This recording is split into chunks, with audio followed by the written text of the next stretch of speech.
Praise the Lord. முடிவுகள் எடுப்பது என்பது நம் வாழ்க்கையில் மிகவும் முக்கியமான ஒன்றாக இருக்கின்றது. ஒவ்வொரு நாளும் நாம் பல முடிவுகள் எடுத்துக்கொண்டிருக்கின்றோம். ஆனால் நாம் எப்படி முடிவுகள் எடுக்கின்றோம் என்பதில்தான் நம் கிறிஸ்தவ வாழ்வின் வெற்றி அமைந்திருக்கிறது. விவிலியம் சொல்கின்றது, முடிவுகள் எடுக்க தேவையான ஆலோசனை விண்ணுலகிலிருந்து வர வேண்டும். தேவன் கொடுக்கும் ஆலோசனை தான் நிலை நிற்கும். மனிதர்கள் கொடுக்கும் ஆலோசனை நமது திசையை மாற்றக்கூடியதாக இருக்கலாம், அல்லது நம்மை அழிவின் பாதைக்கு அழைத்துச் செல்லக்கூடியதாக இருக்கலாம். ஆனால் தேவ ஆலோசனையோ நம்மை நல்வழிப்படுத்தும்.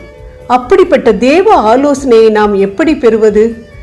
முதலில் ஆண்டவரை நம்ப வேண்டும். திருப்பாடல்கள் 37:3, 32:8. நிச்சயம் நான் கேட்கும் பொழுது நல்ல ஆலோசனையை ஆண்டவர் தருவார் என்று 100% நம்ப வேண்டும். ஆண்டவரிடம் நம் வழிகளை ஒப்படைக்க வேண்டும். திருப்பாடல்கள் 37:5. அதாவது முடிவு எடுப்பதற்கு முன் தோன்றக்கூடிய எல்லா வழிகளையும் ஆண்டவரிடம் ஒப்படைத்து விட வேண்டும். ஆனால் நாம் செய்வது என்ன? ஒரு வழியை முடிவு பண்ணி அதை தேவனிடம் முழுமையாக ஒப்படைத்து தேவன் அந்த காரியத்தை நடத்தி தர வேண்டும் என்று அவரை நிர்பந்திக்கின்றோம். அதனால்தான் நாம் தோல்வியை சந்திக்கின்றோம். ஏனென்றால் அந்த முடிவு நம் முடிவு, ஆண்டவரின் முடிவு அல்ல. ஆண்டவர் முன் அமைதியுடன் காத்திருக்க வேண்டும். ஆண்டவரிடம் நம் வழிகளை ஒப்படைத்து விட்டால் உடனே அவர் பதில் தர வேண்டும் என்று எதிர்பார்க்க கூடாது. திருப்பாடல்கள் 37:5. ஆபிரகாம் இதற்கு ஒரு அருமையான எடுத்துக்காட்டு. உலகத்தின் போக்கின்படி நாம் நடக்கக்கூடாது என்று விவிலியம் தெளிவாக குறிப்பிடுகின்றது. இந்த உலகத்தின் போக்கின்படி நடவாதீர்கள், மாறாக உங்கள் உள்ளம் புதுப்பிக்க பெற்று மாற்றம் அடைவதாக.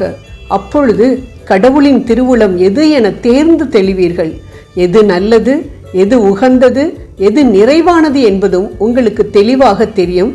ரோமையர் 12:2.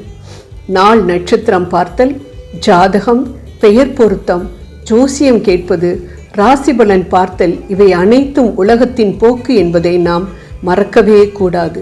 பரிசுத்த வாழ்க்கை, கடவுளுக்கு உகந்த தூய உயிருள்ள பலியாக உங்களை படையுங்கள். ரோமையர் 12:1.